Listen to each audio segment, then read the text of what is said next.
In this video, we will start the 5 kingdom classification system.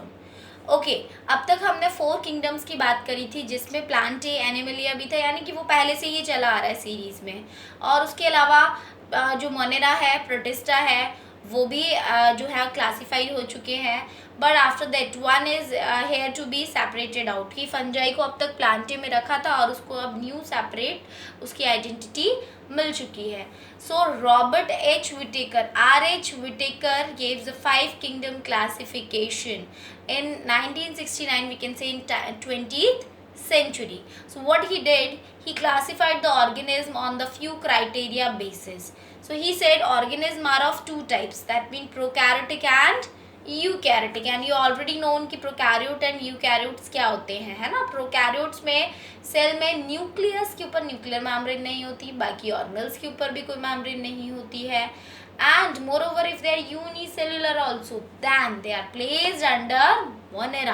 तो Monera यानी bacteria की पूरी अलग फैमिली हो गई।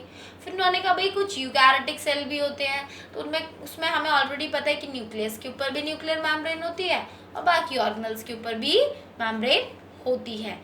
फिर उन्होंने कहा भाई यूकैरियोटिक जो है वो भी 2 तरीके से देखने को मिलते हैं, या तो सिंगल सेल्ड होते हैं या उससे ज़्यादा भी होते हैं, तो they are multicellular also. So he said unicellular भी हो सकते हैं यूकैरियोट एंड मल्टी सेलर। उन्होंने जो चीज़ ध्यान दी वो ये कि यूकैरियोट और यूनिसेलर दोनों जो चीज़ें मिल रही हैं वो किस किंगडम में मिल रही हैं, प्रोटिस्टा। और फिर उन्होंने कहा बाकी जो 3 बच रहे हैं वो कैसे हैं, they are not unicellular, they are multicellular. फिर उन्होंने कहा भाई मल्टी सेलुलर में भी देखा जा रहा है कि कुछ के सेल के ऊपर सेल वॉल है, कुछ के ऊपर नहीं है।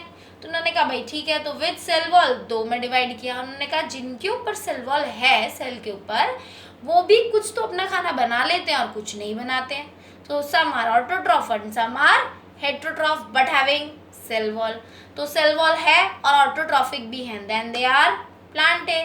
और सेल वॉल है लेकिन वो ऑटोट्रॉफ नहीं है, अपना खाना खुद प्रिपेयर नहीं कर सकते, then they are fungi.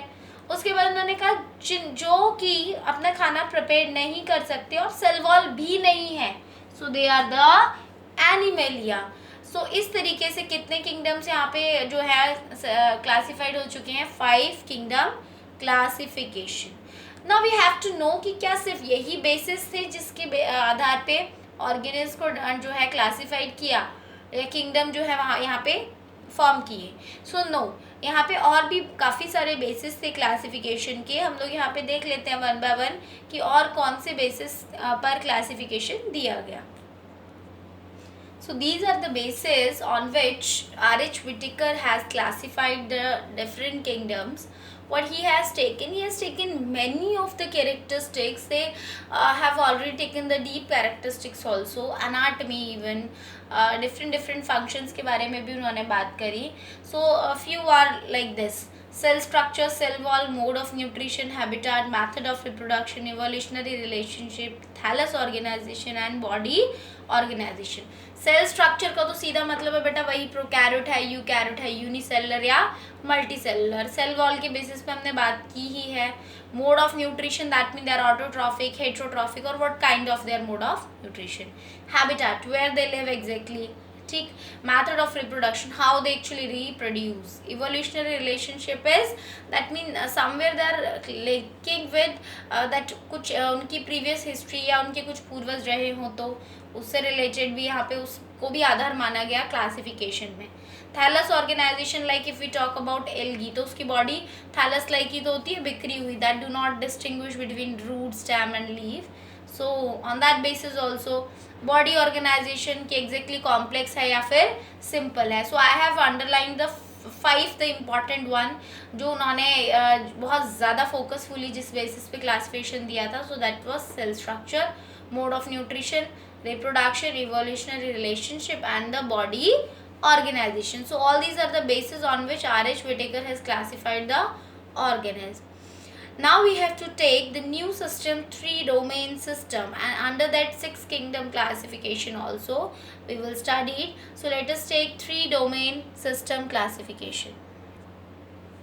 Okay, so 3-domain system classification. As you have seen that bacteria, archaea and eukaryotes. So these are the 3 domain bacteria जो कि हम मोनेरन्स की बात कर रहे थे उसको भी उन्होंने that Carl Voss three domain system in which six kingdom classification is taken place. So he said monerans are not all are same type. That means cell wall का कुछ डिफरेंस था जिस बेसिस पे उन्होंने डिवाइड किया कि भाई कुछ तो ऐसे जो बहुत ज़्यादा हार्श इन्वायरमेंट में भी सर्वाइव कर सकते हैं लेकिन कुछ ऐसे हैं जो नहीं कर सकते हैं. सो व्हाट ही डिड, उन्होंने कहा कि उनको तो बिल्कुल अलग कर दिया जाए. सो बैक्टीरिया जिसमें कि यू बैक्टीरिया आता है तो दे आर ना 95% बैक्टीरिया जो नॉर्मल इन्वायरमेंट में सर्वाइव कर सकते हैं और लगभग इनके फीचर्स एक जैसे होते हैं. बट दूसरी तरफ उन्होंने कहा कि कुछ तो ऐसे हैं जो बिल्कुल अलग हैं, they can survive in the harsh condition. So he said these are archaebacteria. So दो किंगडम तो यहाँ पे बोल दिए, यानी we can say that these are the two domain और इनके अंडर एक एक kingdom. And last, that means they are prokaryote also, no? Prokaryote, unicellular, and the kingdom Monera was that before. And eukarya is the different domain, and in which the four kingdoms are placed: Plantae, Animalia, Fungi, and the Protista. So इस basis पे कितने kingdom हो गए total? 6. So 6 kingdom was Animalia, Plantae, Fungi, Protista, Archaebacteria, and the Eubacteria. तो इस तरीके से 6 kingdom classification तक बात हो गई. हमें समझ में आ गया कि इस तरीके से 2 किंगडम से लेके 6 किंगडम क्लासिफिकेशन तक की बात हुई. Now we need to know कि जो क्लासिफिकेशन हमने स्पेशली 5 किंगडम क्लासिफिकेशन की बात करें तो उस बेसिस पे क्या क्या डिफरेंसेस हैं इनके बेसिस में, like on the cell type, cell wall, nuclear membrane, mode of nutrition, that the different criteria on which they are to be distinguished. So in the next part we will start the distinguish between all these kingdoms in a particular, that we can say a diagrammatic way or it is in the tabulic way.